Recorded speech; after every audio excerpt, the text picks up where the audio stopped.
dia, gente. Muito obrigada. Eu vou começar também passando o vídeo para a gente falar de sustentabilidade. Esse primeiro vídeo ele é sobre sustentabilidade em recursos materiais, né? Apesar da história da 2Ls ter uma característica de sustentabilidade em recursos humanos, porque a gente pega pessoas que estão desacreditadas, para usar uma palavra gasta aí da sustentabilidade, descartadas da sociedade, e faz um resgate delas enquanto ser humano. Então, isso é a sustentabilidade em recursos humanos. E aí a 2Ls começou agora também a fazer a sustentabilidade em recursos materiais. Eu vou começar por esse vídeo, depois eu conto um pouquinho da história do presídio, que é sempre a mais curiosa, por ser tão pitoresca, né, a gente fazer moda dentro do presídio. Mas vamos lá.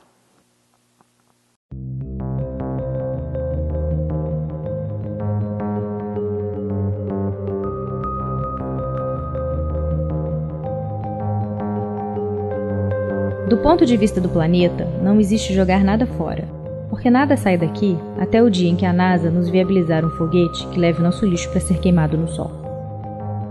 Mesmo assim, seria um desperdício, porque nem sempre lixo é lixo. Veja tudo isso. É lixo. Em indústria, chamamos de resíduo. Resíduo é o que sobra da linha de produção. Tenho sobre essa lona tudo que sobrou e eu guardei em 4 anos. São 8 coleções, são 942 quilos de fio, quase 1 tonelada de lã, algodão, seda, poliamida, acrílico e tudo que é tipo de fibra natural e artificial. Para fazer uma peça, é necessário, em média, 500 gramas de um desses materiais. E aqui não temos 500 gramas de nada igual. São sobras de 300, 150 e às vezes até menos. Mas se eu juntar tudo de um modo harmônico, em cores e texturas, e dividir outra vez, estaríamos diante de um milagre da multiplicação. Mas mais que isso, estamos salvando quase 1 tonelada de lixo. Isso é sustentabilidade. Isso é um uso razoável e criativo de recursos. E foi daí que nasceu essa coleção. Decidimos não comprar mais nada quando vimos que já tínhamos tudo. Bastava apenas separar em cores, dividir em texturas, juntar em tons e recomeçar.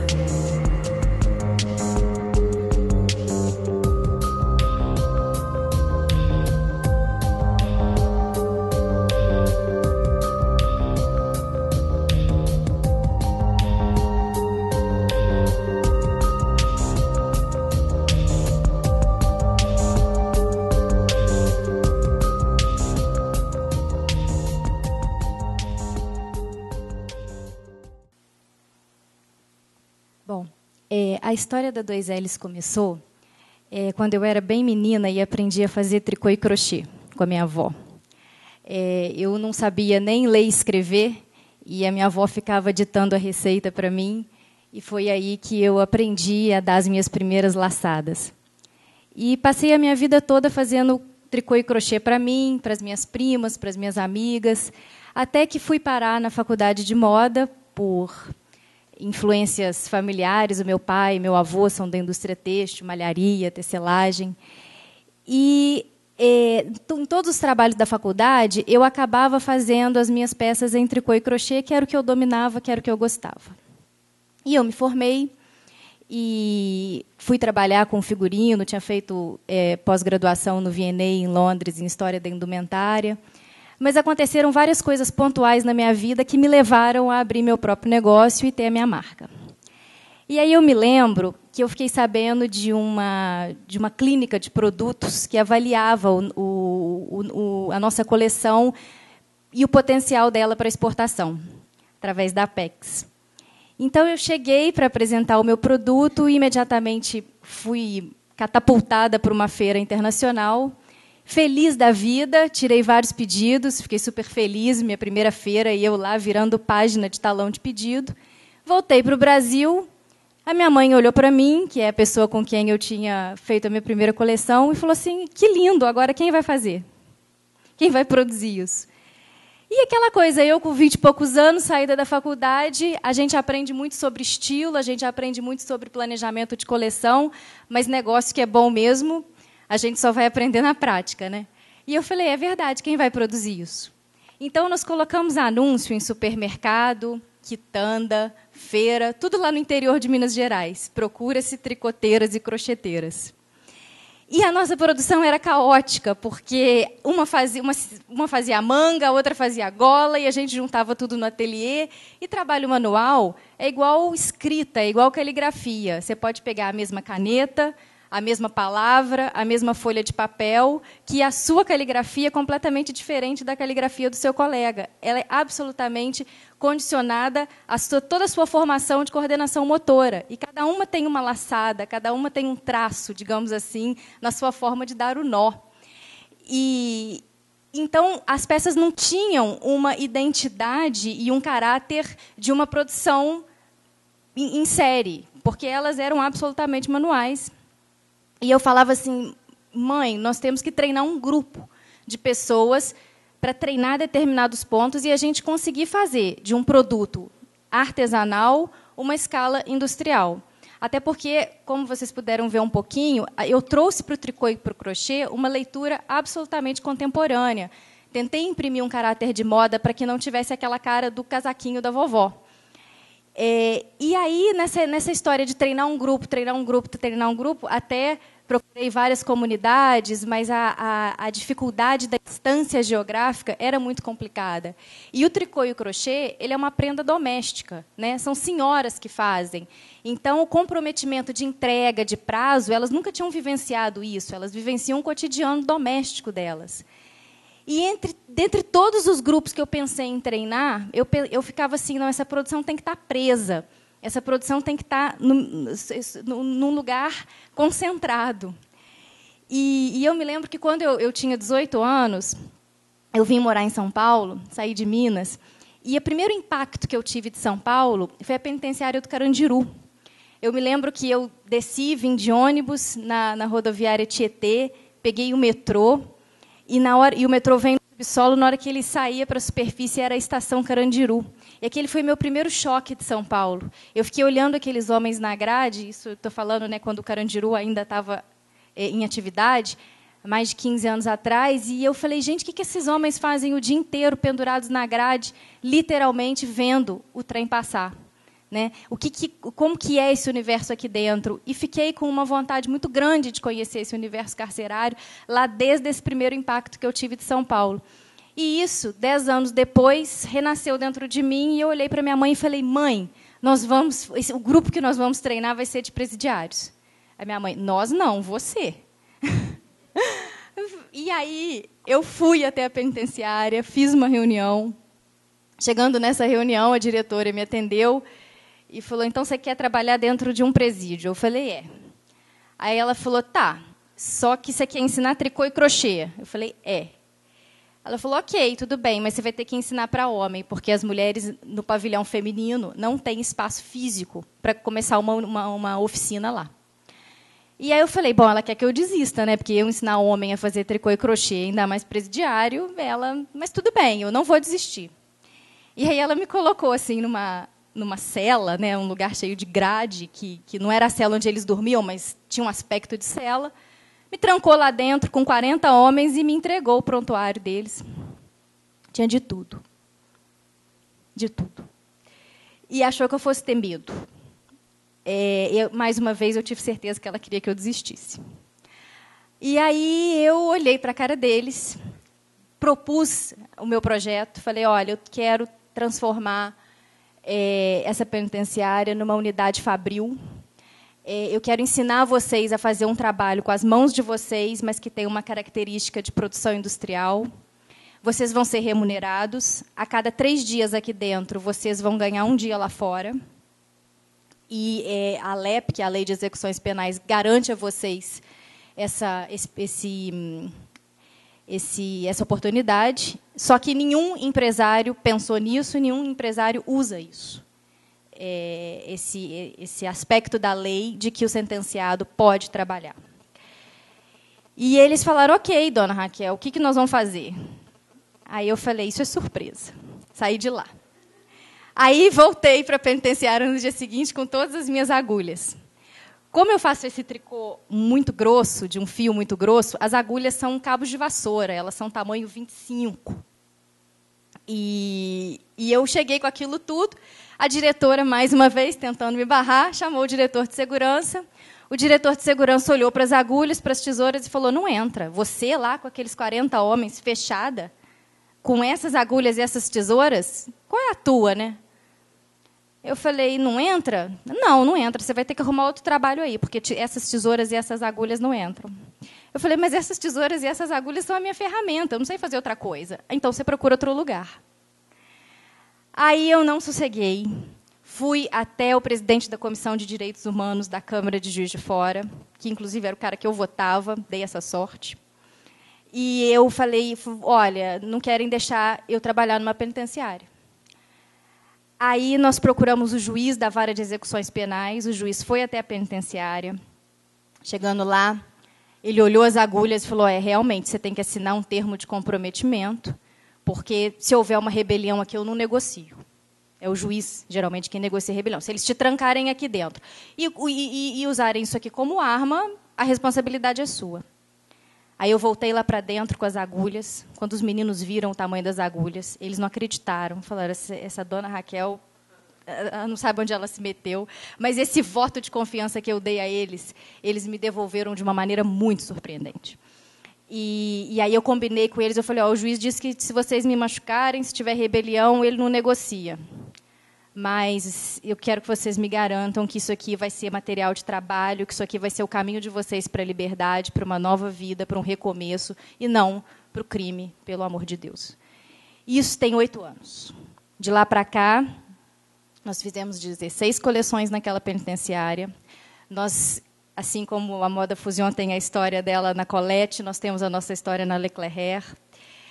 O nosso produto ele ganhou o carinho das pessoas de uma maneira que não só pela sustentabilidade que ele tem, pela história que ele traz, como também pelo conceito das coleções mesmo, que é um conceito que eu realmente mudei a configuração de tricô e crochê manual, tirei o estigma daquele artesanato folclórico e coloquei isso num cenário contemporâneo de moda.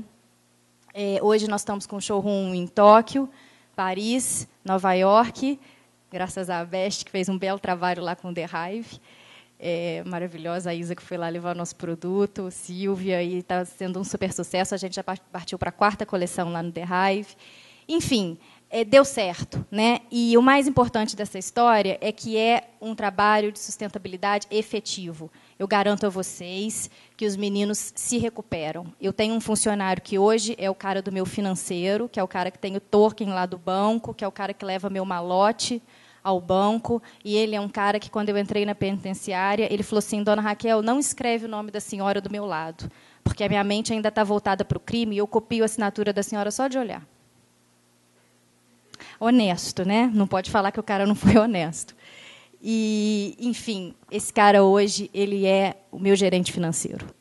E tem todo o controle, todo o fluxo de caixa, é a pessoa que negocia com o fornecedor e que negocia com o meu gerente de banco.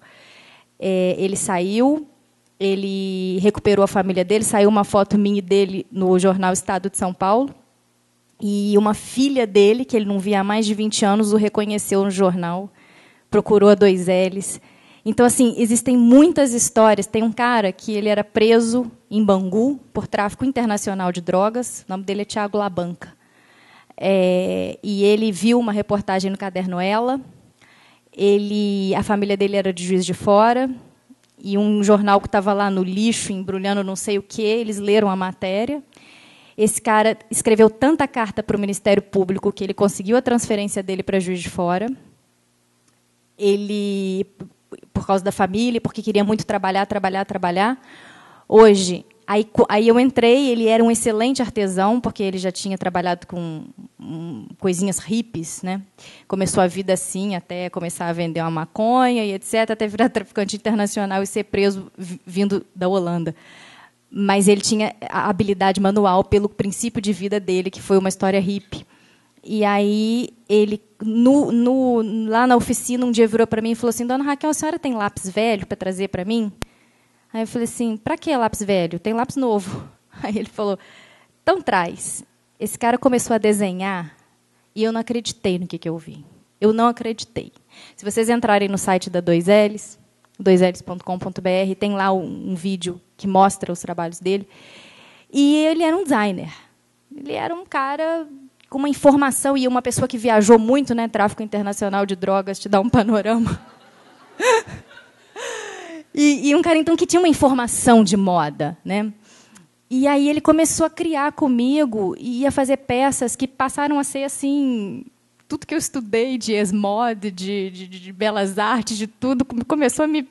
Falei, Tiago, você tem que assinar a coleção junto comigo, né? Hoje o Tiago já cumpriu a pena, faz faculdade de moda, é meu assistente de estilo. E daqui a pouco os discípulos superam os mestres, né? Daqui a pouco está ele entrando na passarela no final do desfile e eu estou lá na coxia. Mas, enfim. Então, existem muitas histórias humanas que a gente realmente recuperou. Eu faço um trabalho... Hoje, o Flor de Lótus, né, que é o nome do projeto, justamente porque a Flor de Lótus é uma flor que nasce na lama e ela é aquela flor branca, cândida, linda. É mais ou menos isso. A gente olhar um produto da 2Ls e olhar para a penitenciária e ver de onde ele veio, é realmente uma história de uma flor de lótus. É engraçado que a gente pensa em penitenciária, pensa naquelas denúncias de televisão sensacionalista, mostrando as cadeias imundas e superlotação. Queria deixar muito claro e fazer o convite a todos vocês que a penitenciária onde nós trabalhamos é a penitenciária Professor Ariosvaldo de Campos Pires, em Juiz de Fora. Ela é mais limpa que uma escola de criança. Nós plantamos flores na penitenciária inteira. A gente só tem 3 sentenciados por cela.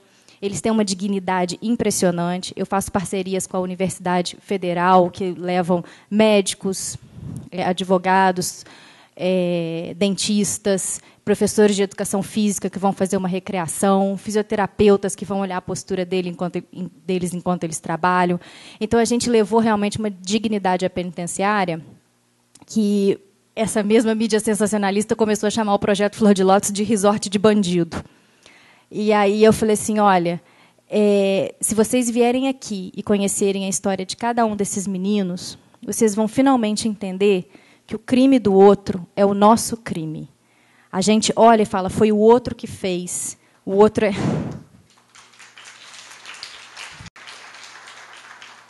Obrigada, gente, mas é que realmente assim, eu não sou antropóloga, eu não sou socióloga, mas eu estou conhecendo o crime muito de perto. E o abismo social que a gente tem no Brasil é muito grande. E assim, eu, em momento nenhum, olho para eles como vítima, de forma alguma. Não é isso. Mas, da mesma forma que a gente quis, na nossa adolescência, ter isso ou ter aquilo, seja um tênis ou seja um cafuné na cabeça, essas pessoas também quiseram. E a miséria no nosso país, ela é muito assustadora, ela é muito grande. Então, enquanto a gente voltava da nossa escola e tinha o nosso feijãozinho, o arrozinho, a couve, o ovinho frito e a carninha moída, eles tinham um teto de zinco, uma temperatura de mais ou menos uns 45 graus e nada na panela. Sabe? A gente não tem como ignorar isso, a gente não tem como olhar para isso e achar que esse cara não vai descer na Marginal Pinheiros e não vai assaltar. Sabe? Então, quando eu falo eu dou uma segunda chance, eu não estou dando a segunda chance, eu estou dando, às vezes, a primeira chance. E eles recuperam. Eles entendem que o trabalho, a cadeia não ressocializa ninguém, pela maneira como ela é configurada hoje no Brasil e na maioria dos países do mundo. Mas o trabalho ressocializa. Esse cara, no final do mês, ter o dinheiro dele, eu consegui colocar um caixa 24 horas dentro da cadeia. Eu consegui dar um cartão de banco para esses caras. E eles sacam o dinheiro. E os jornalistas que vão lá perguntam assim, os outros presos não têm preconceito por vocês fazerem tricô e crochê? Aí eles zoam, eles falam, lá vai as costureiras, lá vai as tricoteiras. Aí eu levo coreógrafo para fazer aula de dança com eles. E aí lá vai as bailarinas. E aí eles respondem assim, lá vai as ricas. E isso é uma dignidade incrível, esse cara poder mandar um dinheiro para a família, né? E dizer que eles não são trabalhadores desde então é também um absurdo, porque o tráfico... Ele é uma empresa, ele é uma corporação. Os meninos têm uma noção hierárquica, uma noção de fornecedor, de cliente, de prazo, de embalagem, de entrega, absolutamente industrial. Não, é verdade, é absolutamente industrial.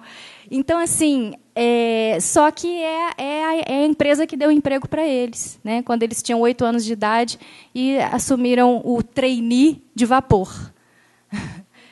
Bom, então, uma história que eu, sempre que tenho a oportunidade, queria agradecer a Best, que é minha mãe, que é a mãe da 2Ls, que é a mãe do Flor de Lótus, a Apex também, claro. A 2Ls não teria acontecido se a Apex não tivesse me colocado numa feira há 8 anos atrás. Porque no Brasil moda tem um estigma que você tem que ter uma imagem muito bem construída, você tem que é um branding que tem que ser, é um país que tem uma quantidade enorme já de marcas incríveis. Então, começar como um estudante recém-formado e abrir uma marca é algo realmente muito difícil. E a Apex não quis saber se eu era conhecida, se eu não era conhecida. A Apex gostou do meu produto e me mandou embora. Me mandou para fora. Então, assim, eu devo tudo, principalmente a Apex, tudo mesmo, a Best. E toda vez que eu faço essas palestras, o meu convite é para que todos os empresários tenham vontade de conhecer isso. Porque o meu sonho hoje, muito maior do que a minha marca, é o projeto Flor de Lótus, que eu estou transformando numa ONG, para dar sequência aos sentenciados quando saem da prisão, que eu não consigo absorver todos CLT na minha empresa, que a minha empresa ainda é pequena.